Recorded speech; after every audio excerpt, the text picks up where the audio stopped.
नमस्कार, मैं हूं संदीप चौधरी। आप देख रहे हैं सबसे बड़ा सवाल। बात राजधानी दिल्ली की। दिल्ली एक गैस चेंबर बन गई है। दरअसल हवा जहरीली हो चुकी है। पिछले 6 दिनों से यहां प्रदूषण का लेवल इतना बढ़ चुका है कि यहां हर बाशिंदा सांसों के जरिए शरीर में घातक बीमारियां खींच रहा है। पोल्यूशन से सबसे ज्यादा दिक्कत बच्चों और बुजुर्गों को हो रही है। और आलम यह है कि एमसीडी स्कूल आज बंद रखे गए। नेशनल ग्रीन ट्राइब्यूनल ने दिल्ली सरकार को फटकार लगाई तो केजरीवाल ने कहा कि यह प्रदूषण तो पंजाब से आ रहा है। पंजाब के उप मुख्यमंत्री सुखबीर सिंह बादल ने कहा कि केजरीवाल ही प्रदूषण फैला रहे हैं। राजनीति यहां भी हावी है, जबकि पब्लिक, आप, मैं, हम सब जहरीला धुआं सांसों में ले रहे हैं। इसलिए हमारा आज का सवाल, क्या दिल्ली को सांस लेने का भी अधिकार नहीं है, हक नहीं है? और क्या दिल्ली के धुएं के लिए पंजाब के किसान जिम्मेदार हैं?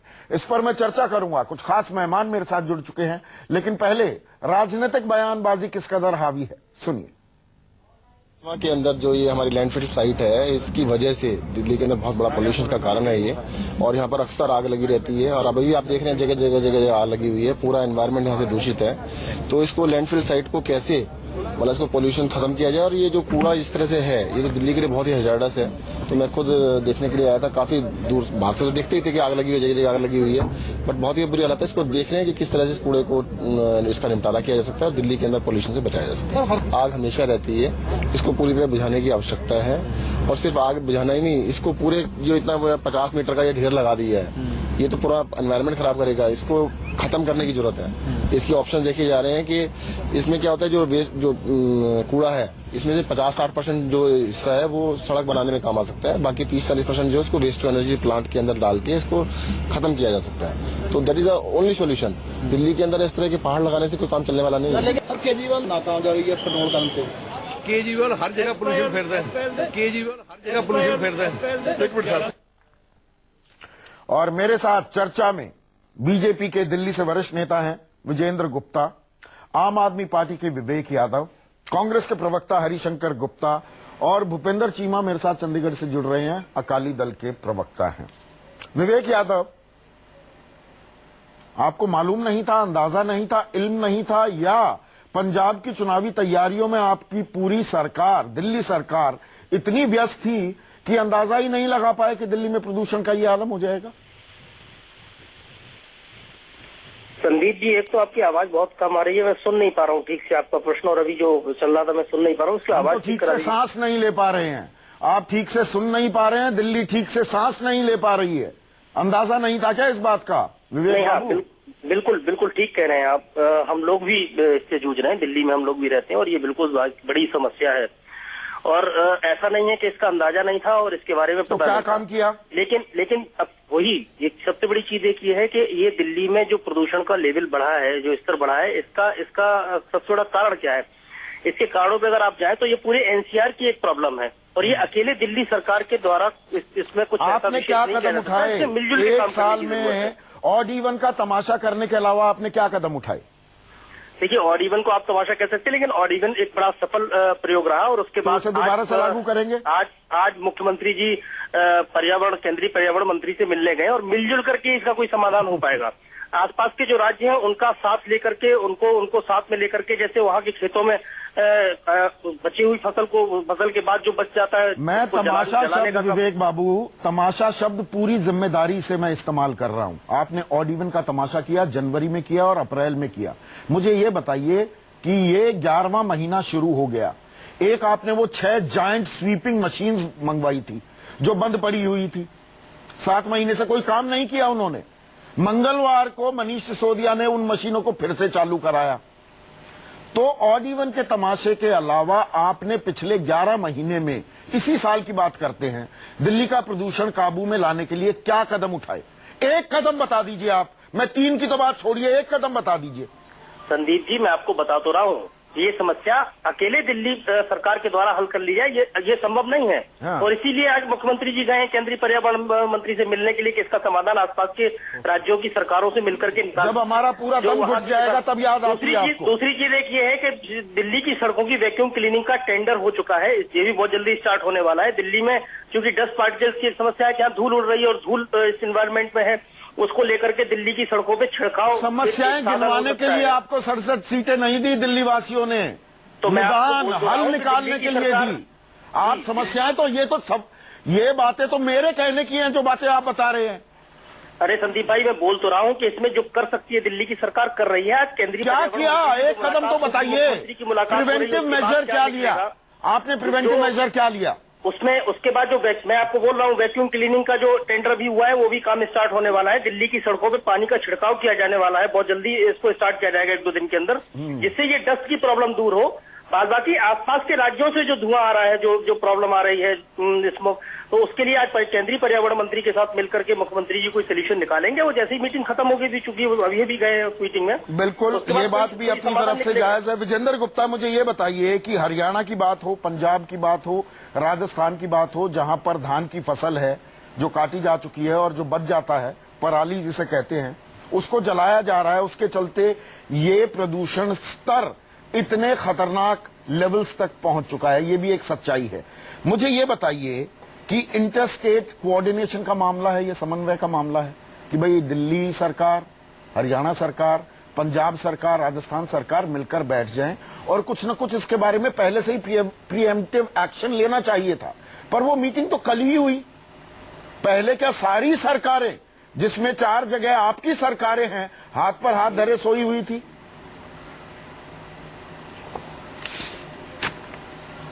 मैं तो संदीप जी यही कहूंगा कि ये हर वर्ष होने वाली प्रॉब्लम है। और जैसा हमारे विपक्ष के लोग कह रहे हैं, सत्तारूढ़ दल में जो लोग बैठे हैं, आरोप प्रत्यारोप कर रहे हैं, जब इस पर दिल्ली का सबसे ज्यादा असर आता है तो फिर इन्होंने पिछले 1.5 साल में इस पूरे मामले पर क्यों नहीं प्रदेश सरकारों से, केंद्र सरकार ने नेबरहुड राज्यों की एक बैठक क्यों नहीं बुलाई? अब मैं बीजेपी से सवाल पूछ रहा हूं विजेंद्र बाबू। एक सेकंड मैं देखिए 1 मिनट। ये वास्तविकता ये है कि इस पूरे मामले में दिल्ली की सरकार हो या पंजाब की सरकार हो, चाहे हरियाणा की सरकार हो, चाहे यूपी की सरकार हो या राजस्थान की सरकार हो, जहां की भी सरकारें हैं, उनका जो कोऑर्डिनेशन का एक सिलसिला चलता है। और ये कोऑर्डिनेशन कौन करवाएगा? होती है, उसमें इस मामले पर गहन चिंतन क्यों नहीं हुआ? ये तो केंद्र सरकार की जिम्मेदारी है ना। कोऑर्डिनेशन स्टेट्स खुद बैठते हैं। ये पर्यावरण मंत्री की जिम्मेदारी है। कोई इसमें मदारी नहीं चाहिए इनको नचाने के लिए। तो पर्यावरण मंत्री बुला लेते ना, ये 4-5 राज्यों के मंत्रियों को। पर्यावरण एक मुद्दा होता है, ऐसा है संदीप जी, ऐसा है, ये एक पर्यावरण मंत्री का मुद्दा नहीं है खाली। इसमें जब प्रदेश में स्टेट गवर्नमेंट होती है अलग अलग बॉर्डर स्टेट्स में, तो वो सब सरकारों के ऑलरेडी कोऑर्डिनेशन कमेटी बनी होती है। तो हरियाणा सरकार भी काम नहीं कर रही है, पंजाब सरकार भी नहीं कर रही है, राजस्थान सरकार भी नहीं कर रही है, यूपी सरकार भी नहीं कर रही है, और न दिल्ली सरकार कर रही है, और न केंद्र सरकार कर रही है। राजनीति से जोड़कर प्रश्न कर रहे हैं। बिल्कुल, ये राजनीतिक सवाल है। पूरे मुद्दे के साथ न्याय नहीं कर रहे आप। क्यों? आप हमारे साथ न्याय नहीं कर रहे। सरकारें आम आदमी के साथ न्याय नहीं कर रही ना। मैं आपके साथ न्याय करना चाहता हूं, मुझे आप आगे नहीं बढ़ने देना चाह रहे, आप बोलने नहीं देना चाह रहे। हाँ। आप तो बस ये, आपका मतलब ये है कि राजस्थान में और हरियाणा में बीजेपी की सरकार है, तो इसलिए मैं पंजाब में भी है आपकी, उनकी दिल्ली में आम आदमी की, तो आम आदमी की जवाब दे। ये चर्चा का आधार नहीं हो सकता। क्यों? चर्चा बहुत बड़ी है, एनवायरमेंट से जुड़ी है, हम सबके दम निकल रहे हैं। हाँ, तो किसकी वजह से निकल रहे हैं? आम आदमी यही तो जानना चाह रहा है, किसकी वजह से दम निकल रहा है? ये जो एनवायरमेंट, इतना हमारा कहना, बिल्कुल मैं जानना चाहता हूं, मैं यही जानना चाहता हूं। आप बीजेपी, कांग्रेस, आम आदमी मत बांटिए इसको। मैं तो सारी सरकारों को जिम्मेदार मान रहा हूं। आपने 10 और बार भूपेंद्र पूछा, चीमा, अगर मैं पंजाब सरकार को सबसे बड़ा जिम्मेदार मानूं, पार्टी के, तो क्या मैं अन्याय कर रहा हूं?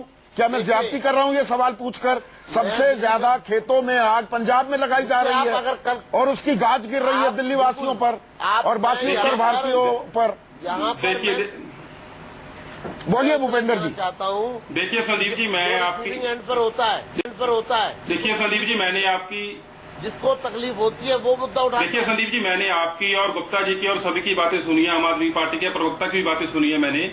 मैं इस मंच पर ये बात कहना चाहता हूं कि Punjab government taking very seriously action against this चीज। हम लोग बड़ी सीरियसली इसको ले रहे हैं, हम लोगों ने लोगों में अवेयरनेस के लिए बहुत बड़े बड़े अवेयरनेस को छोड़िए, कितने किसानों पर जुर्माना लगाया है, सब कुछ किया है हम लोगों कितने ने। किसानों पर और जुर्माना उसके लगाया कारण बताइए बोल रहे पिछले हैं एक कि हफ्ते में? कांग्रेस वाले कह रहे हैं या आम आदमी पार्टी वाले, देखिए मेरी बात सुनिए आप, जो आप संदीप जी मेरी बात सुनिए। पंजाब बेसिकली एग्रीकल्चर सूबा है। पंजाब जो सेंटर पूल में है 43% एग्रीकल्चर जो है, हम व्हीट और राइस हम सेंटर पूल में डालते हैं। पंजाब बेसिकली एग्रीकल्चर का सूबा होने की वजह से हम लोगों ने फिर भी किसानों में अवेयरनेस लाने के लिए बहुत बड़े उपराले किए हैं। उसके लिए जो पिछले पराली को हटाने के लिए क्या प्रावधान किए पिछले 4 साल में, 4.5 साल में? अजय झा जी, उसके ये तो आपको मालूम है ना भूपेंद्र चीमा साहब, आप भी गांव देहात से आते हैं, मैं भी गांव देहात से ताल्लुक रखता हूं। मुझे ये बताइए पराली को हटाने के लिए क्या प्रावधान किए पिछले 4.5 साल में? हमारे हर गांव में एक एग्रीकल्चर सोसाइटी बनी हुई है किसानों की। मेरे को मौका दीजिए संदीप जी, मैं अभी आपको 1 मिनट में डिटेल में बताता हूं। हमारे हर गांव में पंजाब में एग्रीकल्चर सोसाइटी बनी हुई है। उस एग्रीकल्चर सोसाइटी में जो हमारा रोटावेटर जिसको बोलते हैं, जो पराली की कटाई करता है धान काटने के बाद, हम लोगों ने रोटावेटर वहां पे रख के दिए हैं। अगर कोई किसान पर्सनल तौर पे रोटावेटर लेना चाहता है, उसका 40% से लेकर 60% हम लोगों ने डिस्काउंट दिया। पर जमीनी हकीकत भूपेंद्र बाबू कुछ और है ना, किसान सीधे अपना पराली को जला देते हैं। तो जो पराली है नीचे रीपर से काट के बेलर उसको अच्छी तरह से उसकी गांठ, पर किसान पराली जला देते हैं ना, आप भी जानते हैं, मैं भी जानता हूं, क्योंकि वो आसान है और क्योंकि ये चुनावी वर्ष है, 2 महीने बाद चुनाव है। आप जुर्माना लगाओगे नहीं, किसान को भी पता है ये जुर्माना मुझ पे लगा नहीं सकते, तो पाबंदी के बावजूद पराली जला दी जाती है। हकीकत बयां कर रहा हूं कि नहीं मैं, बताइए। संदीप जी मैं आपकी बात से 100% संदीप जी मैं आपकी बात से 100% सहमत हूं। अगर आप लोग पंजाब को अकेले को ब्लेम करोगे, पंजाब तो एक साइड से दिल्ली को लगता है, 3 साइड से हरियाणा कवर करता है। पंजाब का जो आप लोग कह रहे हैं कि जस्टिस स्वतंत्र कुमार जी के नेतृत्व में ग्रीन पैनल बना हुआ है, उस पैनल में हम लोगों ने रिपोर्ट दी, दिल्ली गवर्नमेंट ने रिपोर्ट दी कि पंजाब से जो धुआं आ रहा है उसमें दिल्ली में पोल्यूशन बढ़ रहा है। और हम लोगों ने वहां रिपोर्ट पेश की है दिल्ली में कि जो पिछले दिनों से दिवाली से पहले और दिवाली के बाद में जो हवा चल रही है वेस्टर्न साइड की तरफ चल रही है। हाँ। जो हवा चल रही है वो पाकिस्तान जाएगी, जम्मू कश्मीर जाएगी, हिमाचल जाएगी, वो दिल्ली नहीं जाएगी। बड़ी स्पष्ट हम लोगों ने रिपोर्ट दी है। इस बात का आम आदमी पार्टी को कहना नहीं, असल बात तो ये है ना, राजनीति हावी है, आप सच्चाई कबूल कर रहे हैं और मैं इस बात पर आपकी दाद देना चाहूंगा भूपेंद्र बाबू। लेकिन हरिशंकर गुप्ता साहब मुझे ये बताइए, राजनीति हावी है ना, चुनावी मौसम है, किसानों के वोट चाहिए, किसान खुदकुशी करता है, पर जय किसान का नारा बुलंद करना है तो आंखें बंद करके बैठ जाइए। देखिए मैं दिल्ली से आता हूँ, दिल्ली की और बात दिल घुटता रहे, दम घुटता रहे। मैं दिल्ली की बात करूंगा विशेष रूप से यहाँ पर। ये तो मैं एक बात तो मैं शुक्रिया अदा करना चाहता हूँ कि अल्टीमेटली चाहे स्मोग ही कारण रहा हो, चाहे पोल्यूशन ही कारण रहा हो, पराली ही कारण रहा हो, केजरीवाल जी को दिल्ली में आना पड़ा, जिसके कारण और आने के बाद में वो जाके पर्यावरण मंत्री से मिले हैं। आपने शुरू में कहा कि ठोस कदम क्या आपने उठाए। ये तो आलम इतना आउट ऑफ कंट्रोल हो गया कि बोलना पड़ा पंजाब से आ रहा है, वरना वो ये भी नहीं बोलते क्योंकि पंजाब में चुनाव लड़ने जा रहे हैं। वही मैं कहना चाह रहा हूं, सबसे बड़ी बात यह है कि अगर वो खुद कुछ ना करें, लेकिन जो दूसरी एजेंसीज कर रही हैं उसको कम से कम इंप्लीमेंट ही करा दें। हाँ, आज एनजीटी ने इतने बड़े बड़े फैसले किए कि डीजल व्हीकल्स को नहीं आना चाहिए दिल्ली के अंदर। 10 साल 15 साल की एक लिमिट तय की, समय सीमा तय किया है, उसमें भी ये लागू नहीं करना चाहते, ये उसमें भी राजनीति करना चाहते हैं। ठोस कदम की अगर हम बात करेंगे तो ठोस कदम उठाने के लिए ये जो बात कर रहे हैं, विज्ञापन छपवाना और बयानबाजी कर देना और मास्क लेके साइड पे जाके घूम आना, इसलिए ठोस कदम में नहीं आता है। ठोस कदम मेट्रो चलाना, ठोस कदम है दिल्ली में सीएनजी स्कूटर चलाना, 8000 डीटीसी बसों की कमी है, ठोस कदम है सीएनजी की बसें चलाना। आज डीटीसी की बसों की कमी है या सीएनजी स्कूटर जो बढ़ रहे हैं उनके कारण से ये बात हो रहा है। डीजल व्हीकल्स आज सीएनजी के कारण से दिल्ली के अंदर एक समय ऐसा आ गया था, आज से 3 साल पहले की ये समस्या दिल्ली में नहीं थी। देखिए पराली की जहां तक आप बात कर रहे हैं, पराली की समस्या कोई पहली बार नहीं हुई है, हर साल की है, हर साल की होती है, आंख बंद करके बैठ जाते हैं हम। लेकिन आज वोट बैंक पॉलिटिक्स में घुसते हैं। अखबारों के माध्यम से ये खबर भी है कि पराली के समाधान के लिए कि उसको जलाया ना जाए, वहां के किसानों को कुछ सब्सिडी भी दी जाती है। पिछले 1 साल से 1 पैसा उनको नहीं मिला, इसका पर वो आसान तरीका है ना, सबसे आसान। मैं किसान हूं, मेरे पास 10 एकड़ जमीन है, उस पे धान बोया, सबसे आसान तरीका अपनी जमीन को साफ करने का आग लगाना है। नहीं, आग लगाने को मजबूर होना जुर्माना क्योंकि नहीं लगता? नहीं, ये रिपोर्ट्स है, कानून का डंडा नहीं है, खौफ नहीं है। ये रिपोर्ट्स है कि आग लगाने के लिए उनको मजबूर होना पड़ा। उसको ना लगाएं उसके लिए उनको कुछ पैसा दिया जाता है। हाँ। एक इस पिछले साल में ये रिपोर्ट है अखबारों की, पिछले साल में पंजाब सरकार ने और हरियाणा सरकार ने एक पैसा भी किसानों को नहीं दिया। देखिए, अगर मान लीजिए किसी समय में योजनाबद्ध तरीके से इसको कहा गया कि भाई कुछ पैसा दिया जाए, इस बार क्यों नहीं दिया गया? क्यों किसानों ने पराली में आग लगाई? क्यों दिल्ली को इतना संक्रमण से गुजरना पड़ रहा है दिल्ली को? ये तमाम चीजें देखिए विजेंद्र गुप्ता साहब, आप हम में से सबसे ज्यादा तजुर्बेकार हैं, मुझे एक चीज बताइए, दर्शकों को भी समझाइए, मैं दर्शकों को भी बता दूं, ये प्रदूषण इस खतरनाक स्तर पर पहुंच गया, 1700 स्कूल तक बंद करने पड़े, बच्चों और बुजुर्गों की जान खतरे में है, उनके ऊपर तलवार लटक रही है प्रदूषण की। इस सब के बीच पंजाब, हरियाणा, दिल्ली, राजस्थान, यूपी के मंत्रियों की एक इंटर मिनिस्टीरियल मीटिंग, आपको तो मालूम होगा ना विजेंद्र गुप्ता साहब, कब होती है? कल,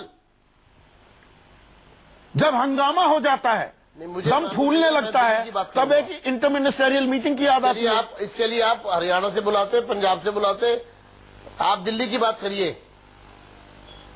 मैं केंद्र सरकार की पहल की बात कर रहा हूँ। ये सारे राज्यों को मिलकर करना पड़ेगा ना, 5-6 राज्यों को। संदीप, एक राज्य तो नहीं रोक पाएगा। दिल्ली की बात करूंगा मैं। हाँ बताइए। देखिए, मैं दिल्ली की असेंबली में मैं विपक्ष के रूप में उपस्थित हूँ।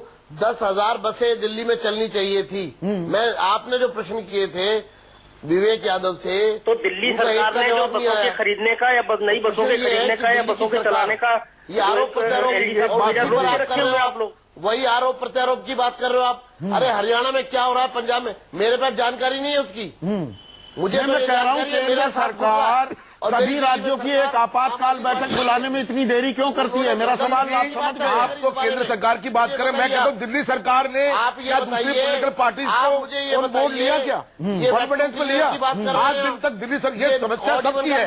कोई आदमी चाहे किसी पोलिटिकल पार्टी से आता हो, कि समस्या में किसी का विरोध नहीं करेगा। अगर समस्या है तो है, लेकिन क्या दिल्ली सरकार ने पहल की इस बात को लेकर कि सारे राजनीतिक दलों को और एक्सपर्ट्स को जो इसमें है बैठक की जाए, उनके साथ में बात की जाए, ताकि सब लोग मिलकर इसके खिलाफ लड़ाई लड़ सके। विवेक यादव ये सवाल बताए, 2.25 साल हो गए, एक बैठक उसी तमाशे शब्द पर आऊंगा।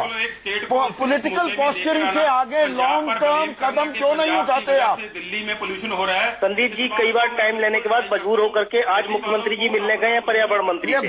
दूसरा आप ये कह रहे थे कि 10,000 बसों की जरूरत है। अरे पूरी बसों की एक प्लानिंग करके नई बसें खरीदने और जो स्कूलों की बसों को इस्तेमाल करने का एक प्लान था पूरा, एलजी साहब उसको रोक के रखे हुए हैं। तो ये सबसे बड़ी चीज है कि राजनीति लेते रहेंगे कि हमें काम नहीं करने दिया जा रहा है, काम नहीं करने दिया जा रहा है, ये बहानेबाजी कब तक चलेगी? बजट ये पास करेंगे, बजट ये पास करेंगे, विज्ञापन देंगे, क्रेडिट लेंगे उसका, करोड़ रुपया। मैं सबकी बात सुन रहा था संदीप जी, मुझे भी थोड़ा वक्त दीजिए। हाँ बोलिए ना, आपको वक्त दे रहा हूँ। फैसले को लागू नहीं कर रहे। मैं आपसे ये कह रहा हूँ कि ये देखिए, आसपास के स्टेट को उनके बीच के कोऑर्डिनेशन की जिम्मेदारी जो सेंट्रल मिनिस्ट्री होती है, केंद्र सरकार की मंत्रालय होता है, उसकी होती है। दिल्ली दूसरी चीज एक ये है कि इससे जो आम आदमी पार्टी की सरकार काम कर सकती है, अगर इसने मिलकर कोई समाधान नहीं ढूंढा तो निश्चित आप मानिए कि हम लोग हर साल करते रहेंगे और दिल्ली का कोई समाधान नहीं। पॉलिटिकल पार्टी के लोगों को अप्रोच किया कि आइए बैठ के बात करें, आरोप प्रत्यारोप हम एक दूसरे पे करते रहें, छीटाकसी करते रहें और काम करने में बाधा पैदा करते रहें। विवेक यादव, दिल्ली की समस्या से हम कभी नहीं शॉर्ट टर्म मेजर्स, ये जो तमाशा, मैं फिर वही बात कह रहा हूँ कि ऑडी 1 ला देते हैं, प्रदूषण कम हो जाएगा। लॉन्ग टर्म प्लानिंग, दूरगामी सोच कहाँ है आपकी? 2 साल में क्या एजेंडा आपने लागू किया पर्यावरण? ऑडिवन एक प्रयास है और ऐसा नहीं है कि उसके परिणाम नहीं आए, उसके परिणाम आए, उसे छोड़ दिया। तो अब कोई प्रयास करेंगे, उसको भी क्रिटिसाइज करेंगे और अगर प्रयास कोई नहीं कर रही है सरकार, तो भी सरकार जो प्रयास कर रही है आप उसमें सहयोग दें। पॉल्यूशन लेवल कम बढ़ा नहीं था, उसमें सहयोग देना चाहिए। विजेंद्र गुप्ता जी कह रहे थे नहीं मैं दिल्ली की बात करूंगा। अरे दिल्ली की समस्या आसपास के राज्यों से अगर पैदा होती तो आप अपने केंद्रीय मंत्रियों से बात करिए, पर्यावरण मंत्री से बात करिए, आसपास के स्टेट को बुला करके कोऑर्डिनेशन किया जाए। ऐसे लग रहा है कोहरे में लिपटी हुई है, बहुत ही सुहानी गुलाबी ठंड है। ये गुलाबी ठंड नहीं है, ये प्रदूषण का धुआं है। ये प्रदूषण जो हमारी छाती को घोट रहा है, और बच्चों और बुजुर्गों का क्या हाल होगा, अस्थमैटिक्स का क्या हाल होगा, एक आम